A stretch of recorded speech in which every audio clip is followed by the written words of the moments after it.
같이 말씀 보도록 하겠습니다. 기도드리겠습니다. 귀한 한날을 허락해 주셔서 또 이렇게 귀한 하나님의 말씀을 배울 수 있도록 이곳으로 인도해 주심을 감사를 드립니다. 일주일 동안 살아계신 하나님을 발견할 수 있는 소중한 시간을 허락해 주시고 또한 우리의 인생이 하나님 앞에 어떠한 모습인지 발견할 수 있는 시간들과 또한 하나님께서 우리들에게 어떠한 복을 주시려고 하시는지 이 모든 것들을 우리들에게 알게 하시기 위해서 귀한 한 주간을 허락해 주심을 감사를 드립니다. 오늘은 또 세 번째 날을 맞이해서 하나님이 우리에게 주시는 또 말씀들을 통하여 살아계신 하나님과 또 하나님의 뜻과 비밀들이 무엇인지를 배울 수 있는 소중한 시간을 허락해 주심을 감사를 드립니다. 함께해 주셔서 우리들 생각들과 마음들 지켜주셔서 잘 알아들을 수 있는 지혜 허락해 주시고 또 마음문을 열어주셔서 모든 것들 믿음으로 받아들일 수 있도록 성령께서 함께해 주시기를 원합니다. 한 시간 지켜주시고 또 함께해 주실 것을 믿으면서 우리를 사랑하시는 고마우신 예수님 이름 받들어 기도드립니다. 아멘. 이번 집회 기간에 가장 많은 시간을 어디에 할애를 하고 있느냐 하면 성경이 사실이라는 것과 또 하나님이 살아계신 것에 대한 내용에 대해서 많은 시간을 할애하고 있습니다. 왜 그러냐 하면 사람들은 하나님이 계실 것이라고 막연하게 생각을 합니다. 그리고 자기의 그 관념과 생각과 경험 속에서 하나님이 계시다고 믿기도 합니다. 그러한 믿음으로는 하나님을 온전하게 발견한 것이 아닙니다. 하나님이 살아계신 것은 무엇으로만 발견할 수 있느냐 하면 하나님께서 살아계 주신 이 66권의 성경을 통해서만 하나님을 발견할 수 있습니다. 그래서 기도원에서 기도 가운데에 하나님을 발견했다든지 내가 어떤 체험을 통해서 하나님을 발견했다든지 이런 것들은 객관적인 게 될 수가 없습니다. 하나님을 온전하게 발견하게 하기 위해서 하나님을 온전히 믿게 하기 위해서 그래서 누구의 믿음을 서로 견주어 보아도 누구의 믿음을 서로 비교해 보아도 동일하게 같은 것을 바라볼 수 있도록 하나님께서 가장 객관적인 것 그것을 허락해 주셨는데 그것이 바로 성경입니다. 그래서 많은 시간 4일이라는 시간 동안을 거기에 할애하고 있습니다. 패턴은 똑같습니다. 첫날, 둘째 날, 셋째 날, 또 내일까지 패턴은 똑같습니다.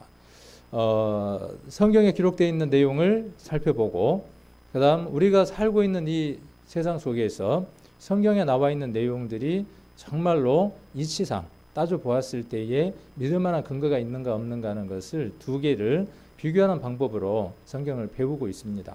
그래서 혹 첫날 걸 놓쳤을지라도 어제 걸 놓쳤을지라도 걱정하실 필요 없습니다. 그 중에 하나를 통해서도 충분히 성경을 이해하고 받아들일 수 있습니다.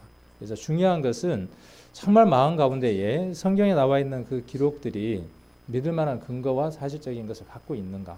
그리고 또 하나 중요한 게 있습니다. 그 사건들을 첫날부터 쭉 나열하는 데에는 목적이 있습니다. 성경이 사실이다 하는 것에만 목적이 있는 것이 아니라 성경이 사실인 것을 쭉 나열을 하면서 여기에서 지금 이야기하는 사람이 또는 성경에서 하나님께서 말씀하시고자 하는 목적이 있습니다. 그것들을 잘 이해하고 잡으시면 됩니다.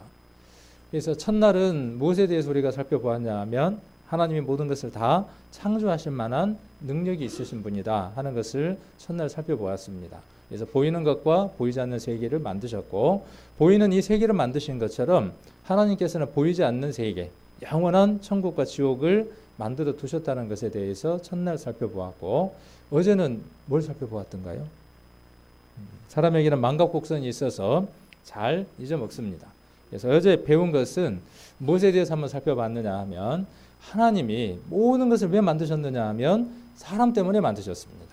그래서 모든 것을 다 만드시고 난 이후에 가장 하나님과 동일하게 닮은 하나님의 형상대로 닮은 사람을 만드셨는데 사람을 무엇으로 만들었다고 성경에 기록되어 있냐 하면 흙으로 사람을 만드셨다고 기록을 해두었습니다.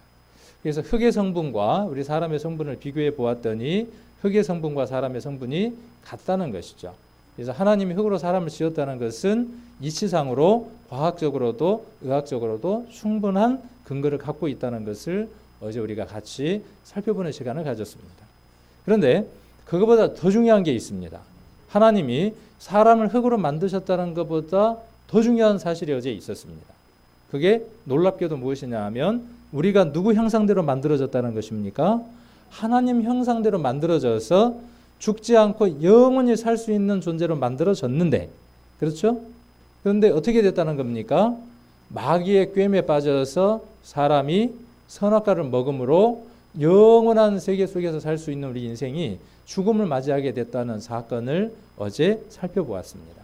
그래서 하나님이 사랑하시던 그 사람을 에덴 동산에 두었고 그 에덴 동산이 저기 멀리 외계에 있거나 하늘에 있다가 그 에덴 동산에서 사람이 범죄함으로 이 세상에 떨어진 것이 아니라 잘 아시는 것처럼 비손과 기혼과 히데겔과 티그리스라고 유프라데스라고 하는 4개의 강이 있었고 그 에덴 동산은 실제로 지구상에 있었던 곳이라는 것을 어제 살펴보는 시간을 가졌습니다. 그리고 시편 139편에 다윗이 자기가 지어진 것을 하나님 앞에 감사함으로 시를 지어드렸는데 우리 인생이 어떻게 어머니 뱃속에서 성장하고 자라는가에 대해서 시편 139편에 너무나 잘 기록이 되어 있었습니다. 우리가 어머니와 아들의 혈액형이 다른데도 불구하고 그 속에서 피가 섞이지 않고 생존할 수 있는 것은 하나님의 신묘막측하신 설계 때문에 가능하다는 것이죠. 그것은 무엇 때문에 가능하냐 하면 자궁 안에 만들어지는 태반 때문에 그것이 가능하다고 어제 배웠습니다. 아주 신기하고 우리 인체 가운데 아주 신비로운 기관이라고 하는 것을 어제 살펴보는 시간을 가졌습니다. 그리고 에덴 동산도 가상의 공간이 아니라 실존의 장소라는 것. 그리고 그 에덴 동산이 지금은 에스겔서에 기록되어 있는 것처럼 지하에 들어가 있다고 기록을 하고 있는데 많은 학자들도 페르시아만 우리가 4개 강의 흔적을 쭉 찾아가서 찾아보면 바로 에덴 동산의 위치가 정확하게 나오고 있는 것을 어제 한번 확인을 해볼 수 있었습니다. 우리가 에덴 동산의 사건과 하나님이 흙으로 사람을 만들었다는 사건과 흙으로 사람을 만들었다는 사건과 그 다음에 우리 사람 안에 어제 잠깐 그림을 그렸던 것이 기억납니까? 어제 그린 거 기억나죠? 동그라미 3개를 그렸습니다. 그래서 겉에 동그라미가 몸이라 그랬고 흙으로 되어져 있다 그랬고 가운데 동그라미가 혼이라 그랬고 그 안에 있는 영이 하나님의 형상대로 지음받은 영이라 그랬습니다. 이것이 하나님 형상대로 지음받아서 하나님을 쫓는 상태의 삶을 살아야 하는데 이 영이 누구를 쫓는 상태가 됐느냐 하면 사단을 쫓아서 사단을 원하는 삶을 살아왔다는 것이 창세기의 첫 출발의 얘기입니다. 월요일날 저녁에 여기 이제 이렇게 마치고 가서 잠이 잘 안 오더라고요. 워낙 우리 성도님들이 그 몸에 좋은 걸 여러 가지를 주셔가지고 잠이 안 오더라고요. 그래서 2시까지 이리 뒷궁 저리 뒷궁 하면서 이제 텔레비를 한 프로를 틀었는데 그 다큐멘터리를 하더라고요. 혹시 월요일날 저녁에 보신 분들이 있는가 모르겠습니다. 제가 보기에는 엄마 찾아 산말이라는 내용이더라고요. 외국으로 입양된 분인데 이 내용이 지금 우리가 성경을 배우는 내용하고 좀 흡사한 점이 있는 것 같아요. 그래서 이제 이 말씀을 잠깐 이야기해 드리려고 하는 겁니다. 외국에 입양이 됐는데 사람이요 먹고 살기 힘들면요 자기가 누구인지 자기의 뿌리가 무엇인지 또 자기의 부모가 누구인지 이런 걸 잘 찾으려고 안 합니다. 그러니까 입양을 가서 양부모 밑에서 성장을 하는 데에 그때까지는 찾고 싶지 않았지만 결혼하고 나서 시간이 지나니까 여자분인데 자기 어머니를 찾고 싶어요. 우리나라는 입양을 해오거나 그러면 그 아이에 대한 모든 흔적을 다 지워버리잖아요. 근데 외국에는 그러질 않더라고요. 입양을 해갈 때 이 아이의 모든 정보를 가지고 가더라고요. 그리고 자기 돈 벌어서 자기 마음 들여서 자식을 키워서 양 아들, 양 딸을 데려다가 그렇게 피땀 흘려서 가리키고 키워가지고 누구를 찾게 해주느냐 하면 자기 부모를 찾게 하더라고요. 걔들 나라의 마음들은 참 이해를 잘 못하겠어요. 그게 정상일 것 같은데 그렇게 이제 그 부모도 그 양 딸로 데리고 온 그 딸의 소원대로 부모를 찾아주고 싶어 했더라고요. 이제 부모를 찾는 내용을 다큐멘터리로 쭉 꾸며놓은 내용이에요. 기억나실지 모르겠습니다. 보신 분들은. 그래서 엄마를 찾는 거예요. 우리나라 전체를 뒤져서 지금 여러 가지 이제 입양기관이나 이런 것들을 통해서 엄마를 찾는데, 찾다 보니까 자기의 출생에 대해서 너무나 잘 아는 한 사람을 만난 거예요. 이게 이 사람이 뭔 얘기를 해주냐면, 당신 엄마는 방직 공장에서 일했던 분인데 20몇 살 때에 그 공장에서 일하는 사장, 유부남을 만나서 아이를 가졌고, 이렇게 쭉 사연을 이야기해 주는 겁니다. 이 엄마는 어디 있는데, 그렇게 물어보니까 뭐라고 이야기하느냐 하면, 너를 입양시키고 나서 4개월 만에 교통사고로 돌아가셨대. 허무하겠어요? 안 허무하겠어요? 엄마를 얼마나 간절히 찾았겠어요? 그러니까 이제 모든 거 다 내려놓은 거죠. 찾기는 찾았는데, 엄마를 찾기는 찾았는데, 엄마가 어떻게 됐어요? 돌아가셨으니까 더 이상 만져볼 수도 없고 느껴볼 수도 없잖아요. 이제 포기하고 내려놓고, 그래도 자기 엄마를 기억하는 흔적이 있는 그분을 이모라고 삼고 새로운 가족으로 만들어서 거기하고 이렇게 이제 많은 추억을 쌓고 지내왔더라고요. 그런데 어느 날 한국에서 한 여자가 40년 동안 딸을 찾아 헤매더라고요. 근데 그 딸을 뭘 보고 찾았느냐 하면 요 다큐멘터리를 보고 찾은 거예요. 그러니까 그 딸이 그 딸이 엄마를 찾는다는 걸 보고는 첫눈에 누구라고 딱 안 거냐 하면 자기 딸이라는 걸 안 거예요. 그래서 편지를 보내고 수소문을 해서 만나고 하는데, 한번 상상을 한번 해보세요. 내 엄마를 찾았는데 엄마는 죽었어요. 그런데 또 어떤 엄마가 나타나서 내가 엄마다 그러면 어떻게 했어요? 얼마나 이게 혼란스럽고 막 복잡하겠어요. 그래도 어떻게 했어요? 그래도 뭔가 좀 확인을 해보고 싶을 거 아니에요. 그래서 사진들을 보내왔어요. 이쪽 이제 외국에 살고 있는 그 딸에게 이제 친엄마라고 주장하는 분이 자기의 사진과 어렸을 때 그 추억과 그 다음에 또 형제간들 사진 그렇게 이제 보내왔는데, 그 사진을 가지고 주변에 있는 사람들하고 이렇게 맞춰보니까 다들 뭐라고 이야기하느냐 하면 그 집의 딸하고 그 다음에 그 엄마를 찾는 그분하고 얼굴이 같은 거예요. 딸하고 딱 보니까. 제가 봐도 완전히 판박이더라고요. 그런데 한 번 뭘 당했어요? 한 번 실망했잖아요. 그러니까 안 믿어지는 거예요. 근데 요즘은 좋은 방법이 있습니까? 없습니까? 좋은 방법이 있잖아요. 유전자 검사를 한 거예요. 그래서 타액을 묻혀가지고 양쪽에서 이제 검사를 했는데 99.99% 확실하다. 그러고 나온 거예요. 그냥 막 두 사람이 양쪽에서도 막 펑펑 울더라고요. 제가 뭐 드라마를 보거나 뭘 보든지 간에 안 울거든요. 웬만해서는 안 울어요. 근데 그걸 보면서요, 저도 모르게 막 눈물이 나오더라고요. 우리 집사람이 날 쳐다보고 이러고 쳐다보더라고요. 우리 집사람도 눈물을 흘리고 저도 눈물을 흘리고. 그걸 쳐다보니까요, 너무나 막 그 가슴이 미어져 오더라고요. 그 프로를 보면서요, 그렇구나. 우리가 지금 성경을 배우는 목적이 이것과 같구나 하는 생각을 한번 해봤어요. 우리가요, 누구를 잃어버렸냐 하면 아버지, 어머니를 잃어버린 사람들입니다. 영의 하나님을, 주인을 잃어버린 사람들입니다. 그래서 어떤 사람들은 찾고 싶어요. 그래서 간절히 찾는 마음으로 어디를 가느냐 하면 교회를 가기도 하고 여러 가지 방법들을 동원합니다. 그래서 어떤 사람들은 찾았다고 생각하고 그분이 나의 아버지라고 어머니라고 생각하고 섬기고 사는 사람도 있고, 어떤 사람들은 그 여인처럼 죽었다. 니체가 그랬던 것처럼 신은 죽었다라고 생각을 하고 그렇게 또 살아가는 사람도 있고. 그런데 만일에 그 어머니가, 친어머니가 그 방송을 보고 마음 문을 닫아버리고 딸을 찾지 않았다면 어떻게 될까요? 딸도 간절히 찾지만 만일에 그 어머니가 찾지 않는다면요, 극적인 상봉이 이루어질 수 없습니다. 우리 인생들은요, 영을 사모하는 마음을 어제 우리가 보셨던 것처럼 전도서 3장 11절에서 보았던 것처럼 영원을 사모하는 마음이 있어서 영의 세계와 하나님 나라에 대한 문제와 내세에 대한 문제에 대해서 본능적으로 생각을 하고 살아갑니다. 그것이 인생입니다. 그래서 죽지 않고 영원히 살고자 하는 그 마음을 갖고 있습니다. 누구처럼요? 그 입양된 딸처럼 자기 근본에 대해서, 뿌리에 대해서, 기본에 대해서 알고 싶어 합니다. 찾고 구합니다. 나름은 찾았다고 생각을 합니다. 우리가 지난번 사도행전 17장에서 본 것처럼요, 얼마나 많은 신들을 찾느냐 하면 혹 찾다가 못 찾아서 그 못 찾은 신으로부터 자기가 피해를 볼까봐 알지 못하는 신이라고 만들어 놓고 섬길 만큼 사람들은 신에 대해서 탐구자 하는 마음이 가득 들어 있습니다. 그런데 누가 찾아주지 않으면요. 하나님이 찾아주시지 아니하고 하나님이 자기가 계시다는 것을 제시해 주지 않으면 우리 인생들이 하나님을 찾을 길이 없습니다.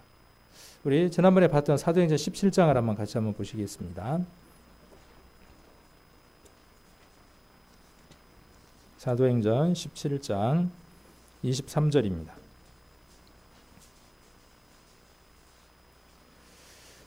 자, 23절부터 제가 27절까지 한번 읽겠습니다. 내가 두루 다니며 너희의 위하는 것들을 보다가 알지 못하는 신에게라고 새긴 단도 보았으니 그런즉 너희가 알지 못하고 위하는 그것을 내가 너희에게 알게 하리라.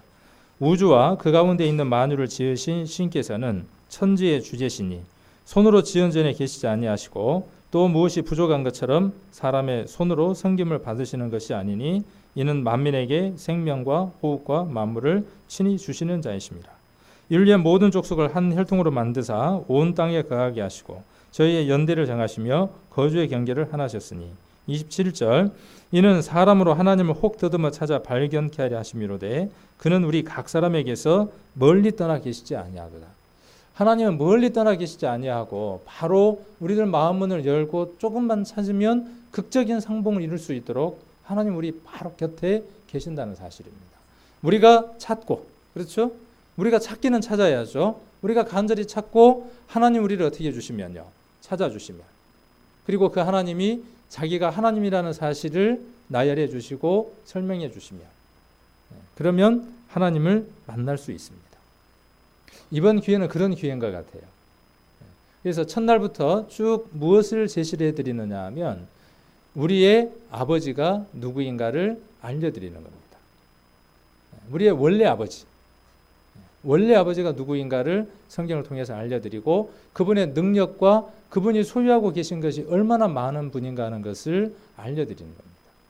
우리가 찾고 우리가 만나려고 하는 아버지는, 어머니는 혹 입양을 간 사람이 찾고 찾았는데 만일에 어머니나 아버지가 아주 가난하게 산다면요. 내심 마음이 어떻게 있어요? 그런데 만일에 찾았는데 그 아버지가 돈도 많고 능력도 있다. 그러면 어떻게 했어요? 얼마나 더 좋겠습니까?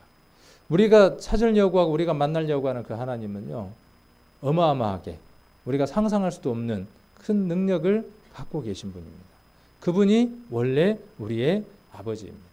우리가 그분의 품을 떠났다는 것을 우리가 지난번에 어제 창세기의 사건이 무슨 사건이냐 하면 우리가 누구에게 한눈을 팔아버린 것이냐 하면 우리의 아버지에게 마음이 가 있어야 하는데 우리의 마음들이 어디로 가버린 것이냐 하면 사단에게로 마음이 가버린 것입니다. 그래서 우리의 근본에 대해서 이야기를 하고 있는 것이고 우리가 어떻게 돼버린 것이냐 하면 집을 떠나와 버린 겁니다. 그 사실을 몰랐다는 것을 성경을 통해서 알려드리기 위해서 에덴 동산의 사건도 사람이 흙으로 만들어진 것도 이런 내용도 우리가 지금 살펴보고 있는 것입니다. 자, 이렇게 하나님 형상대로 지음을 받았잖아요. 그러니까 어제 뭐 한 거냐 하면 유전자 검사를 해서 99.9% 어떻게 된 거 확인한 겁니까? 우리가 하나님과 우리가 친자라는 무엇을 확인한 거냐 하면 유전적으로 확인이 되어진 거죠. 하나님 형상대로 지음을 받았으니까. 그런데 어떤 문제가 생겼습니까? 어제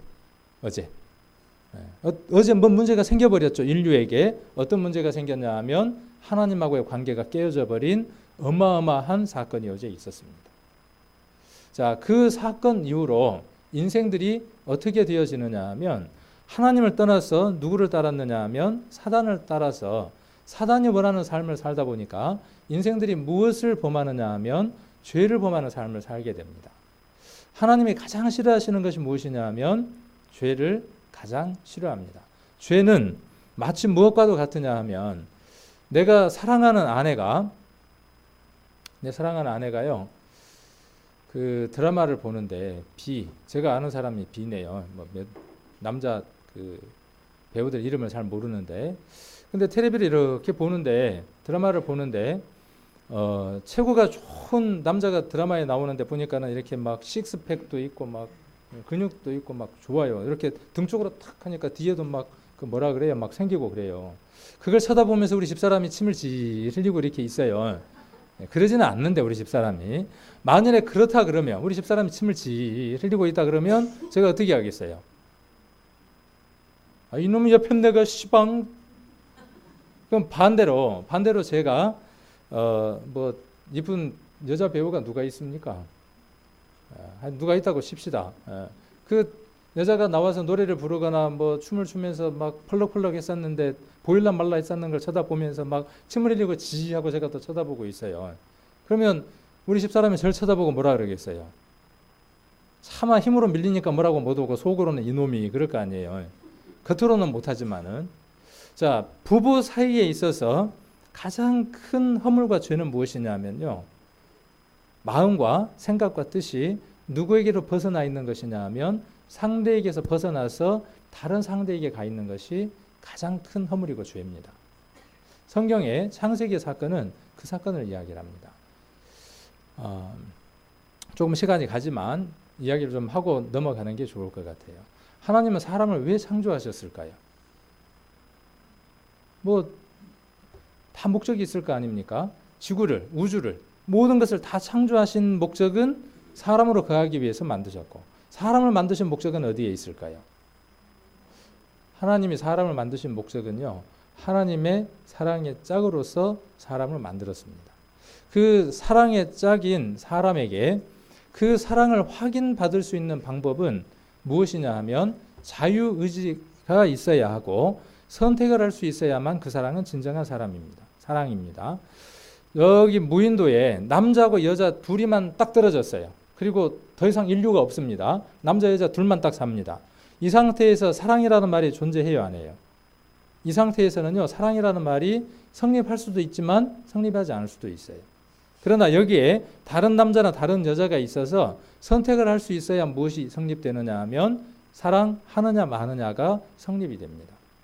그래서 하나님께서 에덴 동산을 만드시고 사랑의 짝인 사람을 만들어서 그것에 두시고 선악과라고 하는 것을 두신 목적은 어디에 있느냐 하면 사람으로부터 하나님에게 대한 사랑을 확증받기 위해서입니다. 그런데 인간은 첫사랑에서, 하나님은 첫사랑에서 어떻게 됐느냐 하면 실패하셨어요. 인간이 누구를 더 선택한 겁니까? 그래서 하나님 외에 다른 존재가 있어야만 무엇을 해볼 수 있느냐 하면 그 사랑의 테스트를 해볼 수가 있죠. 그래서 사단이 뱀에게 들어가서 그 역할을 합니다. 우리가 잘 아는 이사야 성경이라든지 에스겔 성경이라든지 또 호세아라고 하는 성경은 잘 들어보시지 않았겠지만 호세아 성경을 하나님이 기록하신 목적이 어디에 있느냐 하면 어제 숙제 냈는데 하셨는가 모르겠습니다. 어제 숙제가 뭐였는지도 지금 잊어버리시고 어제 숙제 하신 분도 계시네요. 오늘 숙제는 호세아서 한번 읽어보십시오. 하셔서 이 호세아 성경은 교회에서 잘 보지 않는 성경이기도 합니다. 이 호세아 성경은 사람과 인간 간의 사랑의 짝으로 만드신 사람 간의 사랑의 관계를 설명하기 위해서 호세아라고 하는 선지자를 선택해서 하나님의 마음을 그대로 표현해 놓은 성경이 호세아 성경입니다. 그곳에 보면 누가 나오느냐 하면 본 남편이 나오고 연애하는 자가 나옵니다. 자, 본 남편은 누구냐 하면 하나님을 이야기를 하고 있고요. 연애하는 자는 누구를 이야기하느냐 하면 사단을 이야기를 하고 있습니다.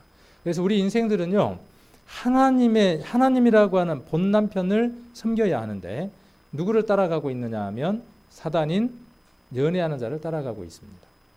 하나님께서 우리들에게 성경을 주시고 이러한 시간을 주신 목적은 어디에 있느냐 하면 인생을 가장 사랑하고 인생에게 모든 것을 주고 싶어하는 본 남편은 나다고 하는 것을 알려주기 위해서 성경을 기록했고 이런 시간을 갖고 있습니다.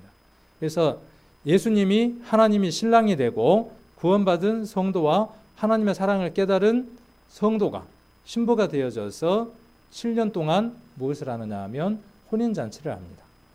성경 뭐 희한한 얘기가 다 나옵니다. 7년 동안 혼인잔치를 하고 1000년 동안 신혼살림을 살고 영원한 새하늘과 새집에서 영원토록 사는 것이 성경에 기록된 성경의 플랜입니다. 그런데 아까 잠깐 말씀드렸던 것처럼 아내가 다른 남자에게 눈이 돌아가기 시작하면요, 남편이 눈에 차겠어요, 안 차겠어요? 이게 바람이 한번 나면요, 좀처럼 좀 잡을 수가 없습니다. 제가 해봐서 아는 게 아니라 드라마를 보니까 그렇더라고요. 좀처럼 걷잡을 수가 없는 거예요. 그래서 하나를 하다 보면 둘을 하게 되고 둘을 하다 보면 셋을 하게 되고 셋을 하다 보면 넷을 하게 됩니다. 호세아 성경에 바람을 피웠던 그 신부는요, 무엇도 하느냐 하면 밖으로 가요. 그래서 자기 돈을 가지고 뭘 사느냐 하면 남자를 사서 즐겨요. 그럴 만큼 그 여인이 타락합니다. 호세아라고 하는 선지자는 가서 돈을 주고 가서 또 그 여인을 어떻게 하느냐면 돈을 주고 아내를 또 데리고 와서 또 살아요. 나 같으면 그런 아내 데리고 살지 않을 것 같아요. 하나님도 그렇습니다. 하나님도 우리 인생을 끝까지 불러서 품에 안으시려고 하는 겁니다. 우리의 모습이 어떠하든지 간에 하나님은 품으시고 찾으시고 만나려고 하는 겁니다. 그래서 우리 인생들에게 수고와 애씀과 여러 가지 것을 허락하신 데에는 어떤 목적이 있느냐 하면 하나님을 찾게 하기 위한 겁니다. 여러분 인생이 계획하는 대로 모든 것이 잘 되어 간다면 그것은 사단이 여러분의 삶을 좀먹고 있는 것입니다. 혹 여러분 삶 가운데에 병도 있고 아픔도 있고 원하는 대로 어떤 일들이 진행되지 않거들랑 그것은 하나님께서 여러분들을 사랑하신다는 가장 큰 증거라고 생각하시면 됩니다. 왜요? 하나님께서 말씀하시기를 인생들에게 수고하고 애쓰는 것을 주신 것은 내 본심이 아니다는 거예요. 하나님이 인생들에게요, 수고와 고통과 아픔을 허락해 주셨어요. 왜요? 그걸 통해서 인생이 이게 다가 아니고 또 다른 삶이 있을 것이라고 하는 것을 알게 하기 위해서 하나님이 그걸 주셨다는 거예요. 그리고 그걸 통해서 하나님을 찾고 인생의 삶은요, 어차피 이 세상은 어떤 세상이 되어져 버렸냐 하면 아담이 범죄함으로 말미암아 이 세상은 죄로 가득 찬 세상으로 되어져 버렸습니다. 이 세상은 더 이상 희망이 없습니다. 하나님이 이 세상은 머지않아 불태워서 없애버릴 겁니다. 오늘과 내일은 그런 내용들에 대해서 조금 살펴보는 시간들을 가질 겁니다. 이 세상에는 더 이상 희망이 없습니다. 그래서 하나님께서 이 세상이 아닌 영원하고 온전한 세상 우리를 옮겨갈 겁니다. 자, 그런 것에 대한 교훈과 그런 것에 대한 깨달음을 주시기 위해서 하나님께서 인생들이 죄에 대한 문제를 해결하지 아니하고 하나님을 찾지 않으면 하나님께서 반드시 심판하신다는 것을 보여주시기 위해서 구약 성경 안에 많은 교훈들을 기록해 두셨습니다. 그 교훈이 어떤 교훈이냐 하면 노아 때에 홍수를 일으켜서 인류를 한 번 심판하셨던 교훈입니다. 죄가 차면 하나님은 어떻게 하시느냐 하면 세상을 심판합니다. 그 첫 심판이 무엇이었느냐 하면 노아의 심판이었습니다. 자, 같이 한번 살펴보도록 하겠습니다.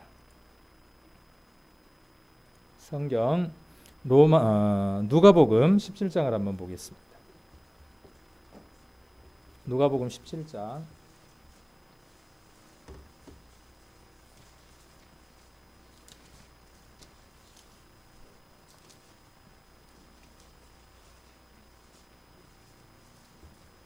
26절입니다. 누가복음 17장 26절.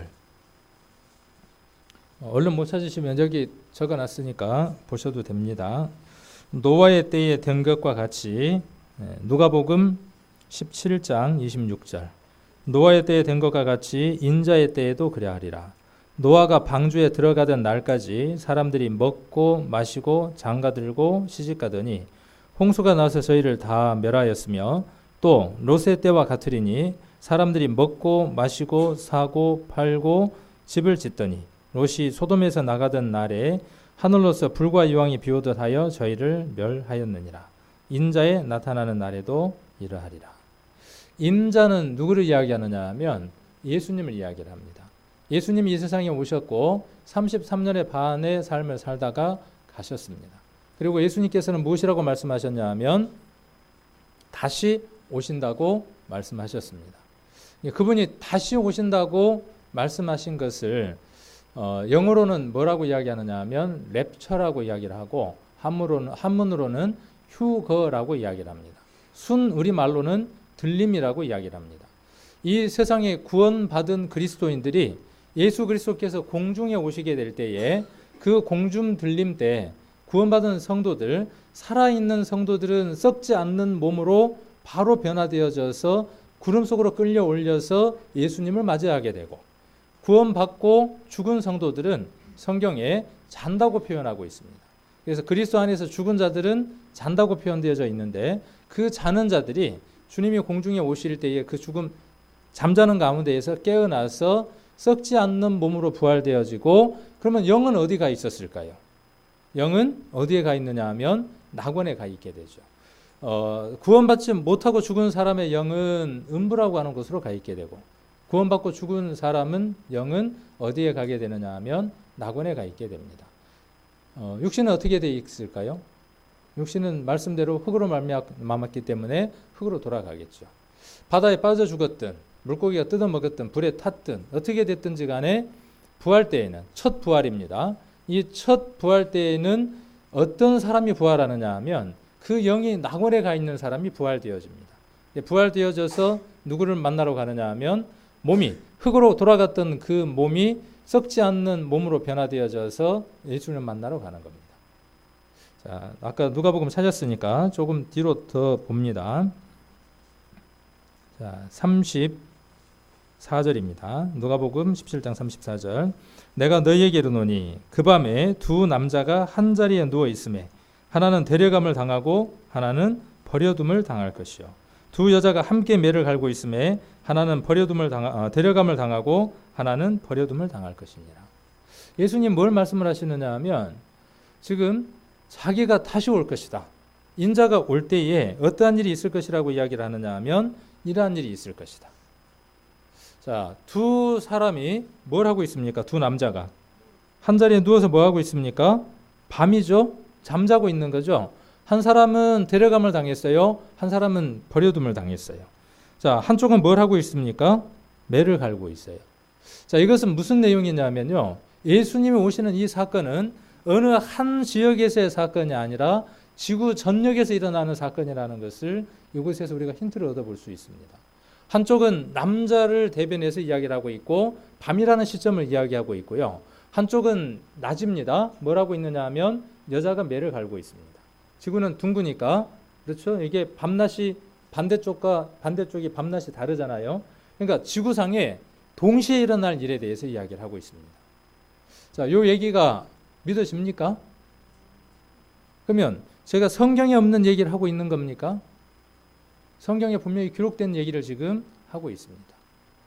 그런데 교회를 오랫동안 다닌 분들도 이 사건에 대해서 들어본 적도 없고 알지도 못합니다. 들어본 적도 없는데 이 사건을 어떻게 준비할 겁니까? 예수님은 이 사건을 이야기하면서 내가 공중에 올 때에는 마치 어떤 사건과 동일한 양상이 있느냐 하면 노아의 때와 소돔과 고모라 때의 양상과 같을 것이다. 그렇게 이야기를 합니다. 노아의 때와 소돔과 고모라 때와 같을 것이다. 자, 여기 쭉 넘겨서 베드로 후서를 한번 보겠습니다. 베드로 후서 3장입니다. 성경에 나와 있는 많은 역사적인 사건들, 과학적인 사건들, 의학적인 사건들, 이것들도 굉장히 사실적으로 밝히는 것도 중요하지만 그 내용들 가운데 어떤 것이 숨겨져 있고 무엇을 말하려고 하는가, 이것이 훨씬 더 중요할 것 같습니다. 자, 베드로 후서 3장 1절부터 한번 보겠습니다. 자, 사랑하는 자들아, 내가 이제 이 둘째 편지를 너희에게 쓰노니 이 둘로 너희 진실한 마음을 일깨워 생각하게 하여 2절 곧 거룩한 선지자의 예언의 말씀과 주 대신 주께서 너희 사도들로 말미암아 명하신 것을 기억하게 하려 하노라. 3절입니다. 먼저 이것을 알지니 말세에 기롱하는 자들이 와서 자기의 정욕을 쫓아 행하며 기롱하여 가로되 주의 강림하신다는 약속이 어디 있느뇨? 조상들이 잔 후로부터 만물이 처음 창조할 때와 같이 그냥 있다 하니 이는 하늘이 옛적부터 있는 것과 땅이 물에서 나와 물로 성립한 것도 하나님의 말씀으로 된 것을 저희가 불어 잊으려 함이로다.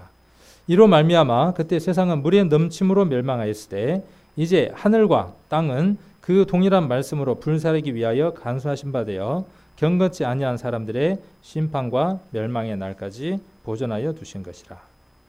자, 여기도 어떤 말씀을 하고 있느냐 하면 3절에 기롱하는 자들이 있다. 그리고 4절에 보면 주의 강림하신다는 약속이 어디 있느냐. 강림이라는 말이 뭐냐면 주님께서 공중에 오신다 하는 그 약속입니다. 그런 약속이 어디 있느냐 그렇게 이야기를 합니다. 노아 홍수 때에 다시 아까 누가복음 17장이지만 안 찾아도 됩니다. 이 화면을 보시면 제가 정리를 해뒀습니다.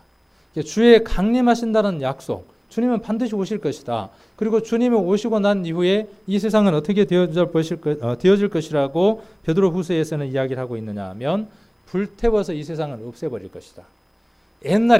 옛날 처음에 하나님의 심판은 물론 이 세상을 한번 전체를 심판했지만 그리고 인류에게 기회를 또 한 번 줬지만 하나님께서는 이제 두 번째 물론 무엇으로 심판하시느냐 하면 주의 강림 이후에 예수님이 휴거라고 하는 그 이후에 어떤 일이 있게 되느냐 하면 지구는 불태워서 없애버릴 것이다. 이렇게 말씀하고 있습니다. 그러면서 어떤 내용을 이야기하느냐 하면 노아 홍수의 사건을 이야기를 합니다. 그때 아까 이렇게 말씀을 하고 계시죠. 6절에 이로 말미암아 그때 세상은 물의 넘침으로 멸망했다 그랬어요. 그 사건을 상기시킵니다. 그래서 우리가 지금 노아 홍수의 사건을 한번 살펴보는 것은요. 예수님 오실 때에 어떠한 양상들이 있을 것인가에 대한 힌트가 되기 때문에 교훈이 되기 때문에 아주 유익할 겁니다. 똑같은 방법이니까 패턴이 양상이 똑같으니까. 자, 그래서 한번 제가 성경을 좀 눈에 띄게끔 정리를 했습니다. 그래서 노아 때에 된 것 같이 패턴이 두 가지 패턴입니다. 노아의 때, 그 다음에 롯의 때, 그 다음 또 하나는 어떤 때가 있습니까? 인자의 때, 한번 줄일 수 있겠죠? 자, 노아의 때, 그 다음에 롯의 때, 인자의 때. 다 같은 패턴을 갖고 있다. 양상이 똑같다. 그러나 첫 번째 노아의 때는 물로 심판했고 두 번째 롯의 때는 불로 심판하고 세 번째 주님 오시고 난 이후에는 무엇으로 심판하시느냐 하면 불로 심판하시겠다는 겁니다. 자, 그러면 피할 길이 있다 없다? 피할 길이 있다는 겁니다. 여기에서 우리가 교훈을 얻고자 하는 것이 뭐냐 하면 노아 홍수 때에는 무엇으로서 물의 심판을 피할 수 있었느냐 하면 방주라고 하는 것으로 심판을 면할 수가 있었고 롯의 때에는 무엇으로서 그 심판을 면할 수 있었냐 하면 소활성이라고 하는 장인성이 있어서 심판을 피할 수 있었습니다. 똑같습니다. 그러면 예수님 이후에 무엇이 있게 된다고요? 주의 강림하신다는 그 일 이후에 이 세상이 불로 심판받는 일이 있다고 했는데 그 심판으로부터 피할 수 있는 길은 무엇이라는 사실입니까? 예수님은 무엇을 말씀하시고 싶으냐 하면 주의 강림에 참여하는 자가 방주에 타는 자이고 주의 강림에 동참하는 자가 거기에 참여할 수 있는 자가 소활성에 피하는 것과 같다는 말씀을 교훈을 하시고 싶어 합니다. 이 세상은 분명히 불에 타서 사라져서 없어져 버릴 겁니다. 내일은 그 사건에 대한 것들이 있을 수 있는가 없는가에 대한 내용들을 한번 살펴볼 겁니다. 성경 전체의 역사가 어떻게 되어져 있는가를 간단하게 내일 한번 또 살펴보는 그런 시간들을 가질 겁니다. 오늘은 우리가 어떤 교훈을 한번 받아보느냐 하면 예수님은 실존 인물입니다. 그 실존 인물이었던 예수님이 이 세상에 오셔서 33년의 삶을 사시면서 그분이 직접 말씀하시기를 무엇을 말씀하시느냐 하면 노아의 때 물로 심판받았다. 소돔과 고모라 때에 불로 심판받았다. 그 사건은 역사적인 사건이다. 실제로 있었던 일이다. 그렇게 말씀하시면서 휴거라고 하는 사건과 데려감이라고 하는 들림이라고 하는 사건도 사실이다. 그러면 뭘 말씀하시는 거예요? 노아 때에 몇 명 살아남았냐 그 말이에요. 롯의 때 몇 명 살아남았냐 그 말이에요. 그러면 지금 너희들이 살아남을 수 있는 방법은 뭐냐는 거예요. 뉴턴이라고 하는 과학자는요. 성경을 확실하게 믿었던 과학자입니다. 지금 과학자들도 성경을 믿는 과학자들이 점점 많아지고 있습니다. 좀 더 생각이 깊은 사람들은요. 공부를 하다 보면 뭘 만나느냐 하면 성경에서는 성경을 무엇이라고 이야기했느냐 하면 학문 중에 최고가 뭐냐면 성경입니다. 성경이 최고의 학문입니다. 그러면 세상의 학문은요. 세상의 학문은 초등학문이라 그랬어요. 그러니까 초등학문을 부지런히 공부를 하면 뭘 만나겠습니까? 자, 천문학을 부지런히 공부하면 뭘 만나겠어요? 천문학을 부지런히 공부하면 성경에서 뭘 만나게 되느냐 하면 천세에 대해서 설명한 그 천지를 창조하신 하나님을 만나게 됩니다. 의학에 대해서 자세히 배우면 누구를 만나느냐 하면 그 의학의 근본 되시는 하나님을 만납니다. 뭐 화학을 배우든 기술을 배우든 어떤 것을 배우든 조금만 관심을 갖고 배워보면 누구를 만나느냐 하면 성경으로 봐서 다시 만납니다. 문학은요. 영문학을 하는 사람들은 가장 많이 공부하는 게 뭡니까? 셰익스피어 보죠. 근데 그리고 마지막으로 보는 게 뭡니까? 성경을 봐야만 합니다. 시편은 음률적으로 시적으로 기록이 되어 있습니다. 아가서라든가 이런 것들은요. 그 표현들이 너무나 아름답습니다. 문학을 하는 사람들은 반드시 거쳐가야만 합니다. 그래서 무식이 퉁퉁 튀면 하나님이 없다고 이야기를 하고요. 뭔가 생각이 많고 배운 사람들은 하나님이 계시다고 인정을 합니다. 그래서 시편 14편에 보시면 어리석은 자는 그 마음에 이르기를 하나님은 없다 하도다 그랬어요. 좀 지혜롭고 생각이 깊은 사람들은 이치를 따져보는 사람은 조금만 살펴보면 하나님이 계시지 않는다고 말하지 않습니다. 뉴턴도 하나님을 확실하게 믿었던 사람 중에 한 사람입니다. 어느 날 뉴턴이 뭘 만들었냐 하면요. 안경점에 가면 그 재밌는 거 하나 있잖아요. 추가 쇳덩어리가 요만한 게 달렸고 막대기가 있고 이쪽 끝에 조그마한 쇠가 하나 달렸고 이쪽에 또 달렸고 해서 몇 개가 가지가 쳐져 있는데 건전지를 안 넣는데도 지 혼자 막 움직이는 거 보셨을 거예요. 거기서 하나 사야 되는데 살 수가 없더라고요. 혹시 저기 누가 살 수 있으면 좀 구해다 주시면 좋겠어요. 어디 있어요, 있기는. 제가 인터넷 뒤져서 그 지금 하나 살려고 그러는데 딱 보여드리면 제일 쉬울 것 같아요. 뉴턴의 친구들이 하나님은 없다고 이야기를 하니까 하루는 하나님이 만들어 놓으신 태양계를 축소를 했어요. 그리고 힘을 부여하지 않아도 건전지를 넣거나 하지 않아도 자기 혼자 움직일 수 있도록 태양계를 축소해서 만들어 놨습니다. 만들어 놓고 구경을 하면서 기다리고 있었어요. 친구들이 오기를. 드디어 왔습니다. 친구들이 와서 뭐라 그러겠어요? 야, 그거 신기하네. 어떻게 만들었어? 그 친구들은 늘 뭐라고 이야기하니까? 우주는 하나님은 없다고 이야기하고 모든 것은 자연의 산물이고 진화라고 이야기를 하니까. 뉴턴이 뭐라고 이야기하냐 하면 이거 자고 나니까 우연히 생겼어. 친구들이 뭐라 그러겠어요? 농담하지 마라 그러겠죠. 결국은 알려줍니다. 하나님이 이 우주 안에 모든 설계를 해두었는데 축소해서 만들어 두었다네 라고 이야기를 합니다. 그리고 뉴턴은 종종 휴거에 대해서도 자주 이야기를 했습니다. 우리가 보는 이 성경의 휴거에 대해서 뉴턴은 확실하게 믿고 그 소망 가운데 살았던 사람입니다. 휴거에 대한 이야기를 많이 하니까 안 믿어요. 어떻게 그런 일이 있을 수 있냐, 자연계 안에. 물리학적으로 이게 가능하냐? 그렇게 막 쩍쩍쩍 했으니까, 배웠던 사람들은 쩍쩍 하잖아요. 철학적으로 했었고. 그러니까 알려주기 위해서 뭘 가져오라고 이야기하느냐 하면 모래, 쇳가루, 자석을 들고 오라 그럽니다. 그리고 모래 상자에다가 쇳가루를 섞은 다음에 확 섞어 놓고 자석을 그 위에다가 잘 스치고 지나갑니다. 자, 이 세상에는 구원받은 쇳가루와 같은 사람이 있고 하나님을 알지 못한 모래와 같은 사람이 섞여서 산다.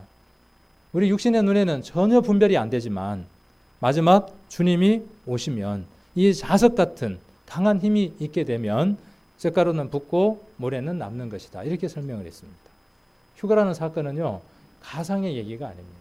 확실한 사실적인 근거를 갖고 말씀하고 있는 겁니다. 근데 그 일이 있는 걸 보고 믿으려면 늦어요, 안 늦어요? 그때는 늦습니다. 그래서 그 일이 있는 걸 보지 말고 그 일이 있기 전에 미리 준비해야 되는데 뭘 보고 준비하라는 것이냐 하면 구약 성경에 기록된 교훈을 보고 믿으라는 것입니다. 그 교훈 가운데 하나가 무엇이냐 하면 노아 홍수입니다. 그래서 노아 홍수 때 사람들이 어떤 삶을 살았다고요? 특징이 있죠. 자, 똑같은 패턴의 특징을 갖고 있습니다. 자, 어떻게 했습니까? 제가 흰색으로 밑줄 쳐놓은 데를 보시면 되겠습니다. 자, 노아 때와 소돔과 고모라 때에, 롯의 때에 공통점이 있는데 노아 때에 먹고 마시고 장가들고 시집을 갔어요. 먹고 마시고 장가들고 하는 게 뭔 큰 일입니까? 그게 당연한 일인데. 그리고 롯의 때에도 어떻게 했습니까? 먹고 마시고 사고 팔고 심고 집을 지었어요. 자, 뭐가 문제일까요? 먹고 마시고 사고 팔고 하는 건요. 아까 말씀드렸던 것처럼 불타서 언젠가는 사라져버리고 없을 것들입니다. 옛날 우리 전설의 고향에 보면요. 그 과거를 보러 가는 과거객이 길에 밤에 그 산속에서 길을 헤매다가 어디에 들어가게 됩니까? 멋있는 집에 들어가는데 누가 탁 마중을 나옵니까? 흰 옷을 입은 여자가 사실은 우리 남편이 상을 당했는데 어쩌고 저쩌고 근한 상을 받고 거기에서 또 뭐 하여튼 어떻게 잘 돼가지고 잘 지냈는데 나중에 보니까 어떻게 돼요? 딱 아침에 깨고 나니까 그 집이 어떤 집이었어요? 거물줄이 막 쳐져 있는 흉가였죠. 그런 것처럼 우리 인생의 삶은 뭐냐면요. 그런 것을 바라보고 살다가 가는 겁니다. 그것이 남겨지는 것이 아니라 불타서 사라져 없어져 버릴 것들이죠. 그러니까 무엇에 관심이 있고 무엇을 찾아야 하는 것이냐는 것이죠. 하나님께 관심이 없는 이 시대를 두고 이야기를 하고 있습니다. 그래서 먹고 마시고 사고 팔고 심고 집 짓고 시집가고 장가가는 이것이 우리 인생의 목적이 아니라 영원한 집, 그 다음 마지막 하나님의 심판이 있는데 그 심판을 피할 길을 찾는 것이 우리 인생에 가장 먼저 해야 할 일이라는 사실이죠. 자, 그래서 노아 홍수 때에 어떤 일이 있었는가를 한번 성경을 통해서 살펴보도록 하겠습니다. 창세기 6장, 7장, 8장, 9장, 10장에 노아 홍수에 대한 내용이 쭉 기록이 되어 있습니다. 내용을 쭉 찾아서 살펴보려면 시간이 좀 가기 때문에 이곳에다가 제가 좀 정리를 해 두었습니다. 오늘 좀 숙제가 많겠네요. 창세기 6장, 7장, 8장, 9장, 10장도 그리고 19장도 거기에가 무엇에 대한 내용이 기록되어 있느냐 하면 오늘 우리가 교훈으로 얻으려고 하는 내용이 그곳에 기록이 되어 있습니다. 이왕 우리가 성경을 공부하려고 일주일 동안 마음 먹은 거니까 마음 좀 열어서 시간 조금만 더 내서 호세아 성경도 한번 읽어보시고 또 창세기 6, 7, 8, 9, 10장도 한번 읽어보시면 좋을 것 같습니다. 제가 정리를 해두었으니까 정리된 것을 중심으로 해서 한번 살펴보도록 하겠습니다. 자, 사람들이 타락하게 되고 타락한 결과 인간이 죄를 범함으로 말미암아 죽게 됩니다. 어제 설명을 해드렸던 것처럼 영이 죽게 되고 혼이 죽게 되고 몸이 죽게 됩니다. 영원히 하나님처럼 하나님 형상대로 지음을 받았지만 죄로 말미암아 그렇게 수명이 감소하게 됩니다. 창세기 6장 5절로 7절 사이에는 사람의 죄악이 세상에 관영했다 그랬어요. 이 관영이라는 말은 무슨 뜻이냐면 여기 한자를 제가 기록해 두었습니다. 꿰를 관자에 찰 영자입니다. 꿰어서 가득 차버린 거예요. 꽃감꽂이가 30cm인데 끝까지 다 채워서 더 이상 찰 수 없을 만큼 찬 상태, 그런 상태로 관영이라 그럽니다. 이 세상의 죄가 더 이상 채워질 수 없을 만큼 가득 차버린 거예요. 옛날 퍼세식 화장실 기억납니까? 응가를 누면 퉁 하고 떨어지면서 응 하고 올라오는 그 퍼세식 화장실 목에까지 꽉 차버렸어요. 그럼 뭐 해야 됩니까? 퍼야죠. 그대로 둘 수는 없잖아요. 그 화장실을 어떻게 해야 되느냐 하면 퍼내야죠. 세상이 똑같은 거예요. 세상이 죄로 가득 채워지니까 하나님이 어떻게 해야 될 필요가 있었습니까? 이 세상을 깨끗이 한번 청소해야 될 필요가 있었습니다. 그래서 이 세상이 사람의 마음의 생각의 모든 계획이 항상 악했다고 기록하고 있습니다. 그래서 땅 위에 사람 지으신 것을 한탄하시고 마음에 근심하셨고 사람과 코로 호흡하는 것을 심판하기로 작정하셨습니다. 그러니까 사람과 그 다음에 또 엔드죠. 사람과 뭐예요? 코로 숨을 쉬는 것은 하나님의 심판의 대상이 된 겁니다. 그런데 노아와 세 아들은 은혜를 입었습니다. 어떻게 표현하고 있느냐 하면 노아는 의인이요 당세의 완전한 자라 그랬어요. 노아에 대해서 이야기를 하면서 노아는 의인이었다. 완전한 자다. 그러니까 하나님의 심판을 피할 수 있는 방법은 의인이 되고 완전한 자가 되는 방법이 있는 겁니다. 그러면 하나님의 심판을 피할 수 있습니다. 어떻게 하면 의인이 되고 완전한 자가 될 수 있을까요? 그 방법은 이번에 마지막 날 그 답이 제시가 되겠죠. 의인이라는 말과 완전한 자라는 말의 의미가 마지막 날 답을 알려드리도록 하겠습니다. 노아와 그의 아내와 세 아들 셈, 함, 야벳은 하나님께 은혜를 입습니다. 그리고 온 땅이 폐괴했다 그랬어요. 폐괴라는 말 한자가 있어서 좀 쉽게 풀어드리면 깨트리고 무너뜨리고 깨트리는 겁니다. 그리고 강포했다 그랬어요. 강포는 산업기가 그지없는 것입니다. 어쩌면 노아 시대는요 지금 마지막 시대를 보는 것 같아요. 지금 뭐 퍽치기도 있죠. 묻지마 살인도 있고 지금 시대만큼이나 포악하고 악했던 시절, 그 시절이 노아의 때의 시절일 겁니다. 그들을 땅과 함께 멸하겠다고 말씀하셨습니다. 하나님이 노아에게는 뭐라고 말씀하시느냐 하면 하나님의 심판을 피할 수 있는 방법이 있는데 배를 만들어라. 하나님이 이 세상을 무엇으로 심판하시느냐 하면 비로 심판하시겠다라고 말씀하셨습니다. 창세기 2장에 보시면 하나님이 이 세상을 만드셨을 때에 비를 내리지 않았습니다. 안개만 올라와서 지면을 적셨기 때문에 비가 없었으므로 사람들이 비가 온다 그러면 믿지를 않습니다. 아까 그 베드로 후서의 내용이 그 말입니다. 비가 온다 그러니까 또 비로 말미암아 세상이 심판받는다 그러니까 비가 어디 있어 그러는 거예요. 무슨 심판이 있어 그렇게 말하는 것과 같습니다.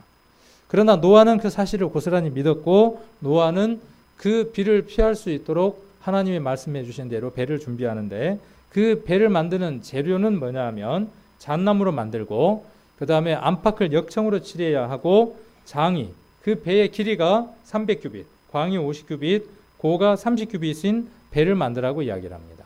이 한 규빗은 이 팔꿈치에서부터 여기 끝까지의 길이가 한 규빗입니다. 사람마다 크기가 좀 다르겠죠. 계산하기 쉽게 50으로 계산하셔도 됩니다.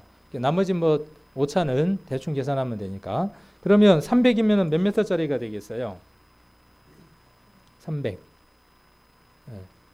요거 45cm로 계산해서 이렇게 계산을 했습니다. 평균적으로 45cm 정도로 한 규빗을 이야기를 하는데 계산하기 쉽게 그냥 50으로 곱하면 300규빗이니까 355. 배가 몇 미터짜리 배예요? 150m짜리 배를 만들어요. 폭은 얼마짜리? 여기대로라면 23m. 높이가 얼마짜리? 14m인 배를 만들라고 이야기를 합니다. 노아는 이 명령을 받고 순종해서 배를 만듭니다. 배가 완성이 되고 그 다음 하나님이 말씀하신 대로 짐승들이 배로 와서 그 배 안에 탑니다. 먹을 것과 입을 것 다 준비를 하고 끝났을 때에 배의 문을 누가 닫느냐 하면 노아가 안에서 끙끙끙 하고 닫는 게 아니라 방주의 문은 누가 닫으시느냐 하면 하나님이 닫습니다. 교회에 방주의 문이 있습니다. 이 교회도 방주 안에 타는 사람의 수, 또 방주 안에 탈 짐승의 수가 차면 하나님의 방주의 문을 닫는 것처럼 구원의 문이 있습니다. 방주의 문이 있는 것처럼 구원의 문이 있는데 그 구원의 문은 마지막 한 사람이 들어가고 나면 그 구원의 문은 닫히고 끝납니다. 이번 집회 때에 누군가가 한 사람, 그 방주 안에 탈 마지막 한 사람이 이번에 구원받는다면요, 이제 교회 역사는 끝나고 이 배는 물 위에 떠다니게 되고 이 세상은 심판을 받게 되는 겁니다. 그런 것에 대한 교훈으로서 방주가 있습니다. 자, 그래서 다 준행했고, 자, 그리고 노아 600세 되던 해 2월 곧 그달 17일에 큰 기쁨의 샘들이 터지고 하늘의 창들이 열려서 40일 동안 비가 옵니다. 이게 비가 오는데 그냥 비가 오는 게 아니라 여기 표현이 어떻게 되어 있습니까? 하늘에 뭐가 열렸어요? 창이 열리고 기쁨의 샘이 터졌다 그랬어요. 그러니까 땅이 갈라지고 거기에서 물이 올라오고 하늘에서는 창이 열린 것처럼 비가 쏟아졌습니다. 40일 동안 쏟아져서 전 세계가 물속에 완전히 잠기게 됩니다. 그래서 여기 창세기 7장 20절에 보시면 물이 불어서 15규빗이 오르매 산들이 다 덮였습니다. 그리고 코로 생물의 기식을 호흡하는 것은 다 죽습니다. 그리고 노아의 방주에 탔던 8명만 살아남습니다. 자, 그리고 배가 어디에 머무르게 합니까?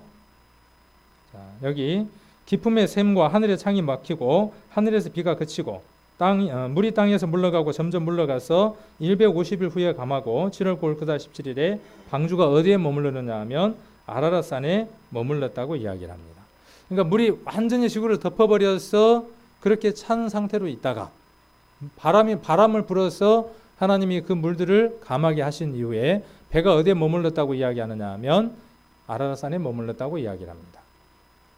그리고 그들이 방주 밖으로 나와서 하나님을 섬기고 다시 삶을 삽니다. 이런 내용들이 창세기 6장, 7장, 8장, 9장, 10장까지 기록이 되어 있고 하나님이 다시는 이 세상을 물로는 심판하지 않겠다.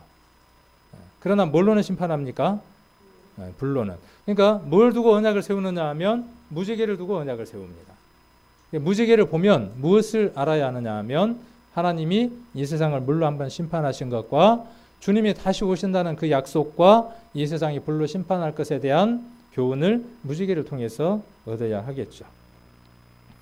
저는 이 노아 홍수를 이야기할 때마다요, 또 노아 홍수에 대한 얘기를 들을 때마다 궁금한 것들이 참 많더라고요. 지구를 완전히 덮어버릴 수 있는 물은 어디에서 왔을까? 그리고 그 물이 지구를 완전히 다 덮었다면 그 물은 지금 어디 있고? 그렇잖아요. 궁금한 게 한두 가지가 아니잖아요. 그런 것들을 조목조목 한번 풀어보는 것도 유익할 것 같습니다. 그래서 여기 한 동영상을 잠깐 보시겠습니다. 수천 년이 지난 지금 성서의 대홍수 사건을 확인할 수 있을까요? 다 아시겠지만 노아에 관한 기록은 성서의 창세기에 나와 있습니다. 하지만 현재의 상식으로 볼 때 과연 전 세계적인 홍수가 가능할까요? 현대의 세계 지질학은 대홍수를 실증할까요? 아니면 이를 정면으로 반박하게 될까요? 지구를 덮은 그 많은 물은 어디에서 나왔을까요? 40주야 동안 내린 비만으로 세계 높은 봉우리들이 물에 잠길 수 있을까요? 하늘의 창이 열리고 기품의 샘이 터졌다는 성서의 기록이 전하는 의미는 무엇일까요? 잠시 후 놀라운 해답이 여러분을 찾아갑니다. 히스토리 채널에서 이야기한 것을 이렇게 제가 잠깐 캡처를 했습니다. 여기에서도 노아 홍수에 대해서 궁금한 것을 쭉 나열하는데 6가지를 나열을 했습니다. 그래서 그 6가지를 제가 이렇게 한번 정리를 해봤어요. 노아 홍수에 대한 의문들 6가지 한번 답을 찾아보면 되겠죠. 답을 찾아보고 우리의 의문이 풀리면 그 의문은 무엇으로 바뀌느냐 하면 확신으로 바뀔 겁니다. 노아 홍수는요, 우리에게 많은 확실한 답들을 제시를 해줍니다. 자, 노아 홍수가 전 세계적인 사건이었다면 성경 외에 전 세계 곳곳에서 홍수에 대한 내용을 기록하고 있는 또 다른 책들이 있겠죠. 증거들이 있을 거 아닙니까? 그런 것들을 한번 살펴보자는 겁니다. 자, 홍수 사건을 다른 기록에서도 확인할 수 있을까? 지금까지 연구한 모든 문명의 기록에서 노아와 대홍수에 관한 이야기가 일치했습니다. 고대 모든 종류의 언어에서 페르시아, 바벨로니아, 이집트, 중국, 버머 등 상관없이 말이죠.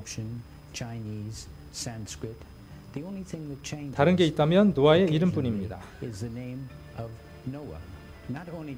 기독교의 성서는 물론 회교의 경전인 코란에도 기록이 보입니다. 홍수의 기록이 노아를 아랍어로는 누라고 하는데 두 경전 모두 노아가 가족과 함께 방주에서 홍수를 피했다고 언급했습니다. 이런 주장대로라면 노아 이야기가 확실히 참인 듯 보이지만 이를 뒷받침할 다른 고고학적 증거는 없을까요? 현재 대형 박물관에 소장 중인 바벨로니아, 아카드, 수메르의 세기 문자 점토판에도 홍수 기록이 보입니다. 연대는 기원전 700년으로 거슬러 올라가는데 중국의 한자에서는 이보다 오래된 홍수 관련 기록을 엿볼 수 있습니다. 이 한자들은 연대가 매우 오래된 것들인데 가장 오래된 형태의 한자는 청동기에서 발견되고 있습니다. 이것은 제기들인데 내부에 기록이 새겨져 있습니다. 비평가들의 주장과는 달리 노아와 홍수 사건을 실증하는 듯한 역사적 기록이 아즈텍과 잉카 문명 등 전 세계 모든 문명 272개나 발견되었습니다. 그러니까 전 세계 모든 나라에서 무엇에 대한 흔적들을 볼 수 있느냐 하면 홍수에 관한 기록들을 볼 수 있다는 것이죠. 우리도 쉽게 높은 산에 올라가서 보면 거기에서 누가 그 굴을 사다가 쪄먹은 것도 아닌데 거기에 보면 조개 껍데기들이 있고 하죠. 산들을 보면 그 산이 과거에 무엇이었다는 것이냐 하면 바닷속에 있었던 것들이 올라왔다는 것들을 증명하는 것들이기도 하죠. 자, 전 세계 200여 민족 홍수 설화를 갖고 있고 수메르인의 홍수. 이 수메르인은 누구냐 하면요. 인류 문명을 발생시킨 메소포타미아의 주인이 바로 누구냐 하면 수메르인입니다. 대한민국의 조상은 누구일 것 같습니까? 쭉 거슬러 올라가면 누가 나오겠어요? 어제 답을 말씀해 드렸는데 아담이 나오죠. 아담의 후손의 후손들이 누구냐 하면 수메르인입니다. 그러니까 인류 문명을 일으킨 사람이 누구냐 하면 아담의 후손들이 인류 문명, 메소포타미아 문명을 일으키고 그들의 이름이 누구냐 하면 수메르 사람들입니다. 그러니까 그 사람들은 아주 상세하게 홍수에 대한 사건을 기록하고 있습니다. 왜요? 홍수의 사건을 잘 들어서 알기 때문에 그러겠죠. 자, 수메르 왕명록이고요. 자, 이건 토판입니다. 바빌론의 홍수 이야기, 대형박물관에 있는 것들입니다. 에볼라 서판이고요. 자, 중국에서도 이런 내용들이 아까 제기해가 무엇이 기록되어 있느냐 하면 홍수에 대한 내용들을 제기해 기록을 하고 있습니다. 자, 여기에 뭔 자죠 이게요? 요게 배선자죠. 떠다녀 다닐 연자고 홍수 홍자인데 요건 뭘 뜻합니까? 이게 보니까요. 이게 방주를 뜻하는 주자에 8명의 식구가 탄 거죠. 한자 안에 무엇을 기록하고 있느냐 하면 홍수에 대한 것들을 기록하고 있죠. 글자 내가. 이것도 마찬가지입니다. 8명의 식구가 물을 따라서 떠다녔다. 떠다닐 연자, 홍수 원자. 함께공 8명의 사람들이 손을 잡고 있는 것이죠. 홍수 안에서의 모습을 볼 수 있습니다. 자, 그리고 인디언들의 토판에 보면요. 노아 홍수의 사건의 기록을 아주 성경적으로 그대로 기록해 놓은 걸 볼 수 있습니다. 자, 몇 컷짜리 토판이죠, 이게? 한 컷, 두 컷, 세 컷, 네 컷, 5컷짜리네. 이 5컷 안에 창세기의 내용을 잘 집약을 해 놨어요. 자, 노아 홍수 전에는 지금의 지구와 다른 형태의 지구를 띄고 있었습니다. 조금 이따 이제 나오겠습니다. 궁창이라고 하는 것 속에 창세기 2장을 한번 찾겠습니다. 창세기 1장.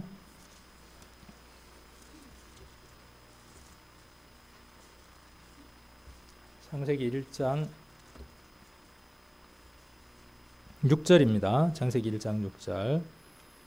하나님이 가라사대 물 가운데 궁창이 있어 물과 물로 나뉘게 하려라 하시고 하나님이 궁창을 만드사 궁창 아래의 물과 궁창 위의 물로 나뉘게 하심에 그대로 되니라. 하나님이 궁창을 하늘이라 칭하시니라. 저녁이 되며 아침이 되니 이는 둘째 날이니라.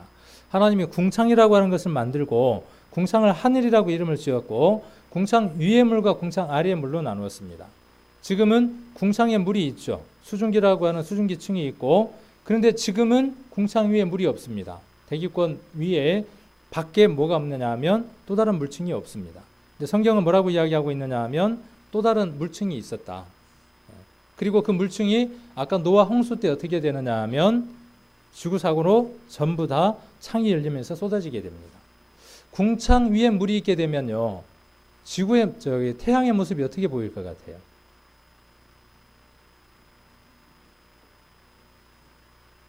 그럼 본 사람만 알 거 아니에요.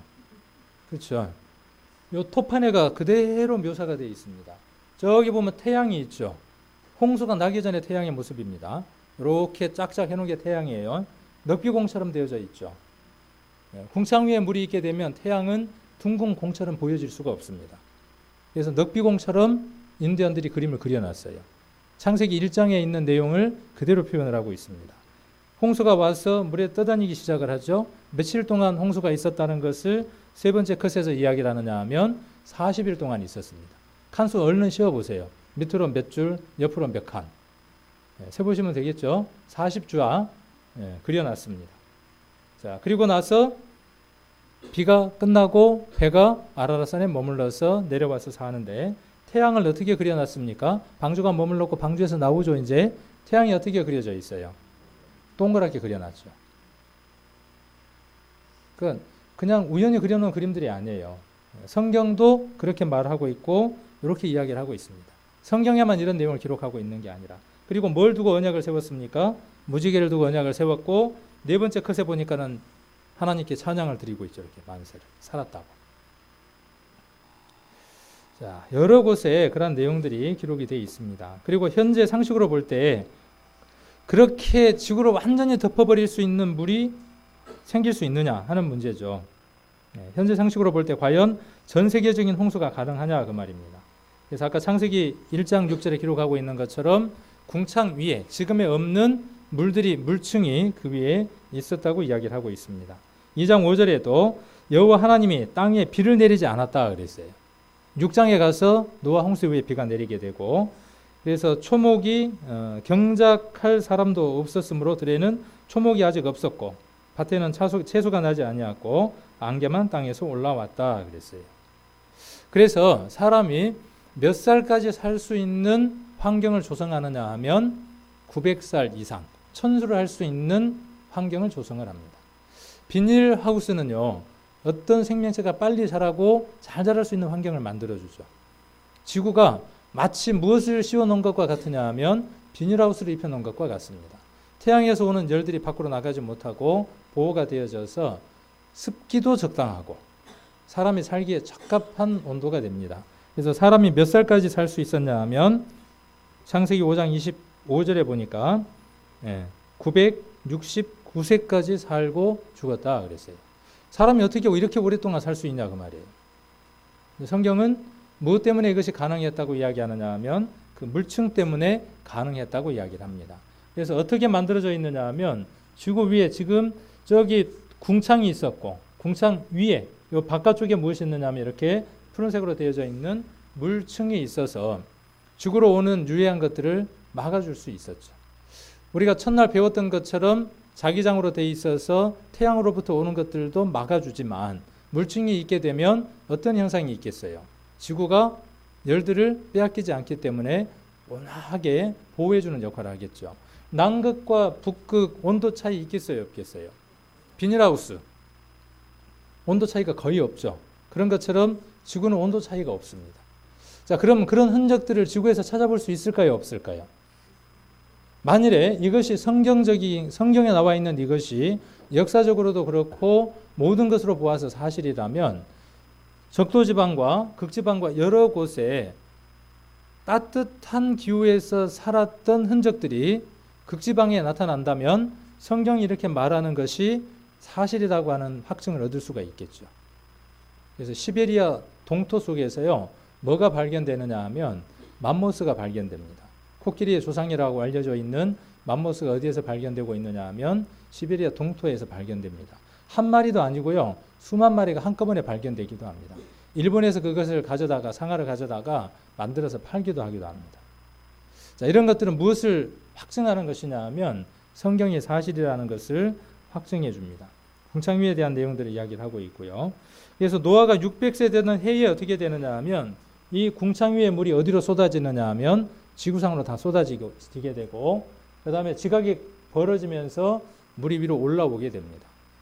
한 번도 경험해보지 못한, 인류 역사상 누구도 경험해보지 못한 대물의 사태를 만나게 되죠. 들어놓은 궁창 혹은 하늘에 대해 명확히 서술하고 있습니다. 성경이 궁창 위의 물을 묘사한 부분을 보면 홍수 이전의 시기에는 수증기층이 지구 주위를 둘러싸고 할 수가 있습니다. 이렇게 되어졌다는 두꺼운 겁니다. 비구름과 비슷한 것으로 지구의 기후를 온화하게 유지하고 보호하는 기능을 했었습니다. 그래서 남극도 한때는 따뜻했습니다. 그래서 갖가지 화석, 맘모스 떼가 무엇을 입증하느냐 하면 대홍수를 입증합니다. 얘들이 적도지방에서 많이 발견된다면 크게 놀라울 게 없죠. 그러나 이것이 극지방에서 발견되고 있다면 성경이 사실이라는 것이 입증되어지는 겁니다.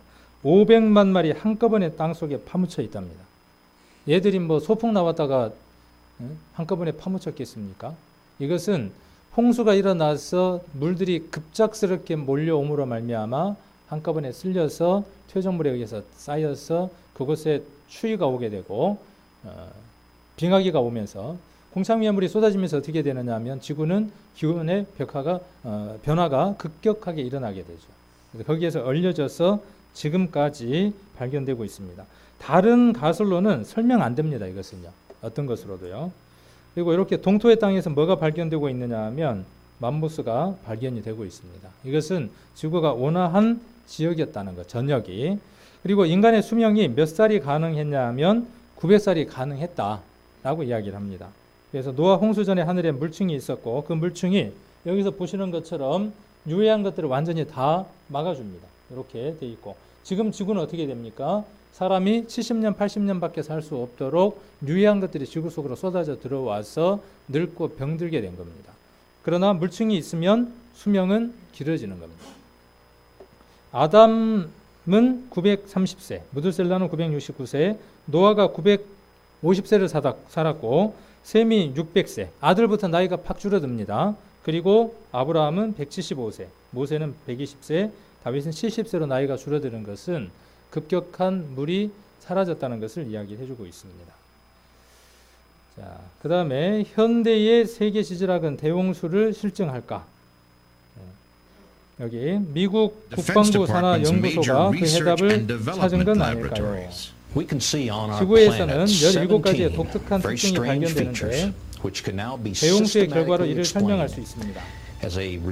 대홍수의 물은 100억 개의 수소폭탄의 위력을 능가하는 에너지로 지하에서 분출된 것입니다.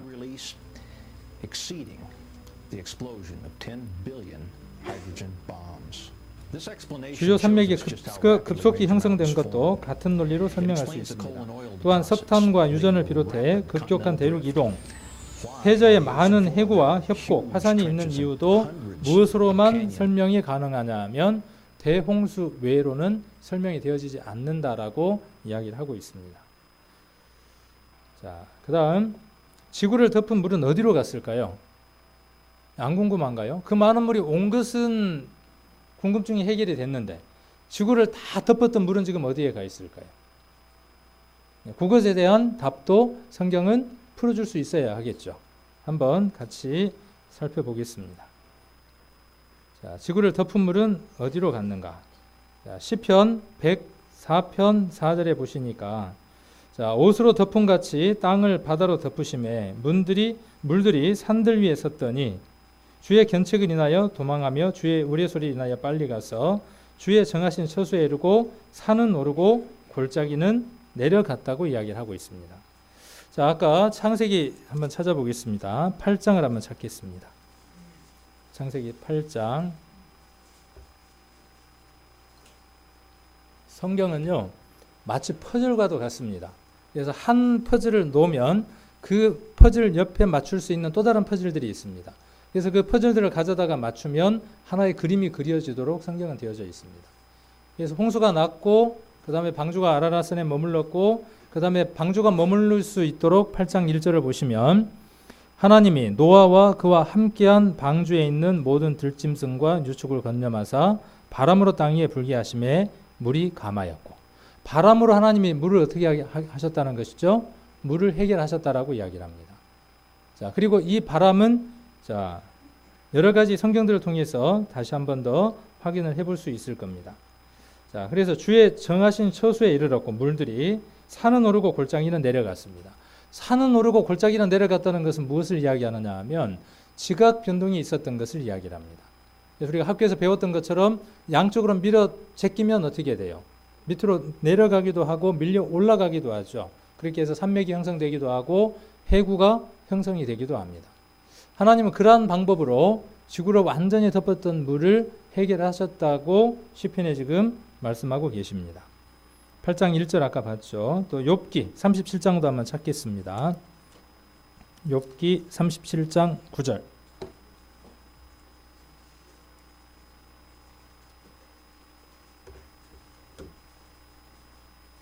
(797페이지) 욥기 37장 9절입니다. 자, 남방 미실에서는 광풍이 이르고 북방에서는 찬 기운이 이르며 하나님의 부시는 기운에 얼음이 얼고 물의 넓이가 줄어지느니라. 어제 북방이라는 건 들어서 잘 아시죠? 북방, 북극을 이야기했잖아요. 금빛이 나온다는 것 어제 한번 우리가 배워서 아시죠? 그래서 북방은 북극을 이야기를 합니다. 북극에서는 무엇이 분다고요? 찬 기운이 분다 그랬어요. 그 다음에 남방 미실에서는 뭐가 불고요? 광풍, 아주 강한 바람이 불고. 자, 이것에 의해서 무엇이 옵니까? 10절에 하나님의 부시는 기운, 찬 기운과 강한 바람에 의해서 얼음이 옵니다. 그리고 물의 넓이가 줄어집니다. 하나님은 물들은 무엇으로 해결하셨냐 하면 아까 말씀했던 것처럼 산이 오르게 하고 내려가게 해서 지각이 내려가게 해서 그 곳간에다가 물을 넣으시고 그 다음에 또 물들을 어떻게 하느냐 하면 얼려서 쌓는 겁니다. 자, 시편 33편 7절입니다. 욥기 뒤에 33편 7절.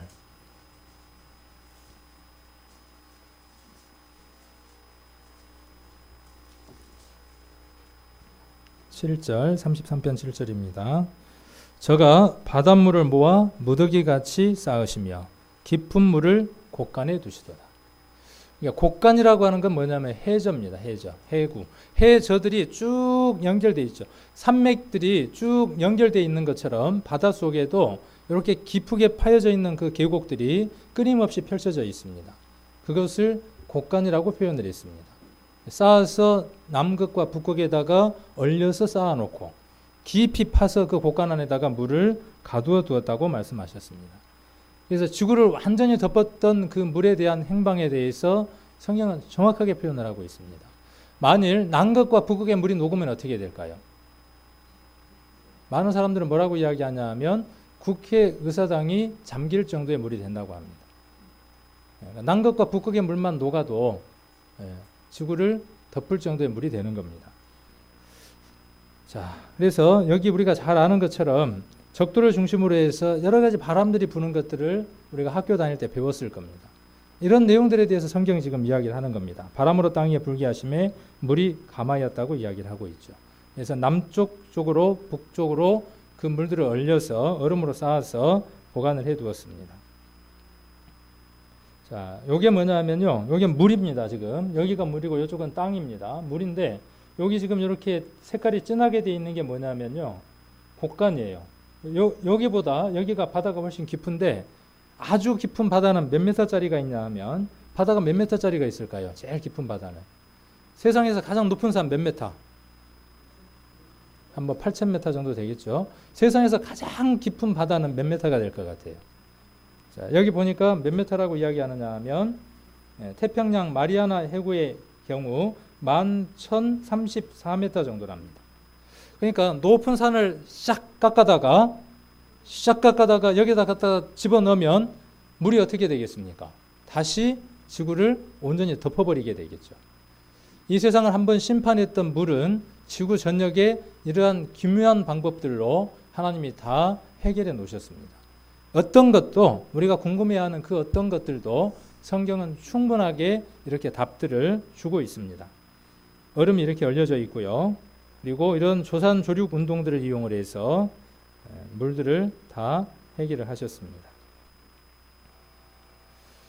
자, 그러면 제일 좋은 방법은 에덴 동산에 있었던 그 강들이 발견됨으로 해서 에덴 동산이 어디에 있었는가 하는 것도 우리가 확인할 수 있었잖아요. 성경은 지명을 그대로 지금도 쓰고 있으니까.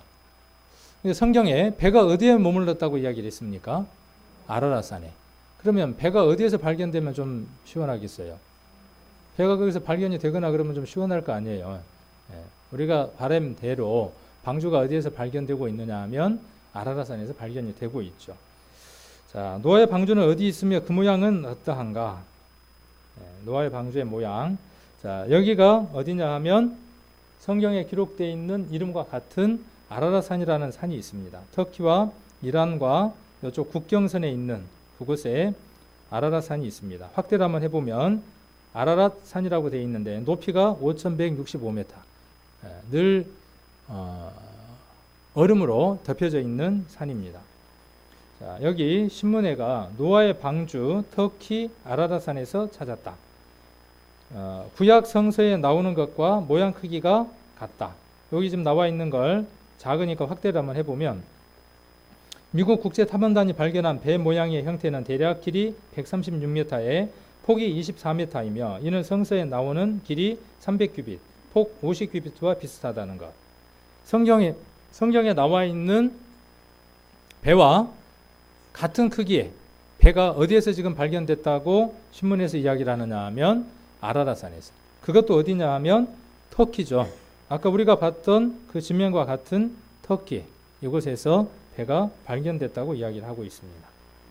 자, 이것은 그 아주 돈 많은 폭파 기술자 페르낭드 나바라라고 하는 사람이 하도 사람들이 자기한테 관심을 안 두니까 이름을 나바라라고 붙여놓은 것 같아요. 나 좀 봐주라고, 나바라.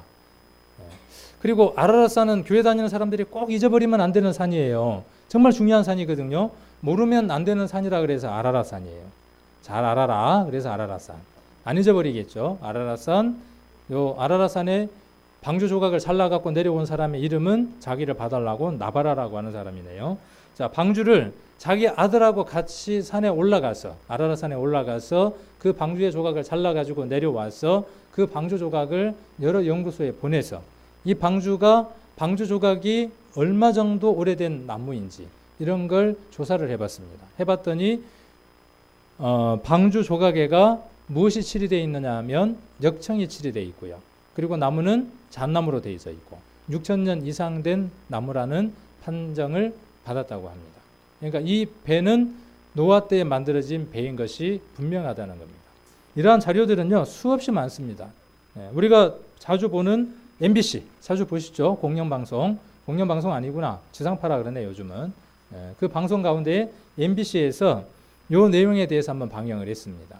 우리가 전도 집회 때 썼던 내용들을 쫙 정리를 해가지고 짧은 시간 보여줄 수 있을 정도로 아주 정리를 잘 해놨어요. 그래서 한 3분 정도 귀담아 잘 들으시면 제가 하고 싶은 얘기가 이 안에 다 들어 있습니다. 그들은 전 세계의 지층을 조사하여 모든 지구 생명체를 위협할 만큼의 대홍수가 역사상 실제 있었는지를 지난 150년 동안 분석했다. 그 결과 놀랍게도 중동 지역의 지층에서 실제로 대홍수의 흔적을 발견했다. 그렇다면 대홍수를 피하기 위한 노아의 방주도 있는 것일까? 있다면 어디에 있는 것일까? 노아의 방주가 있었다면 어디에 있었는지 추정할 수 있는 그 한 가지 단서는 바로 성경 속에 있다.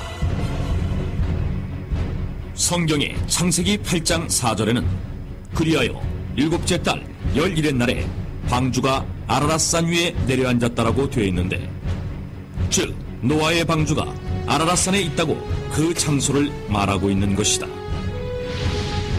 그런데 성경 속에 등장하는 아라랏산과 같은 지명의 산이 현재에도 남아있다. 그곳은 바로 터키의 아라랏산이다.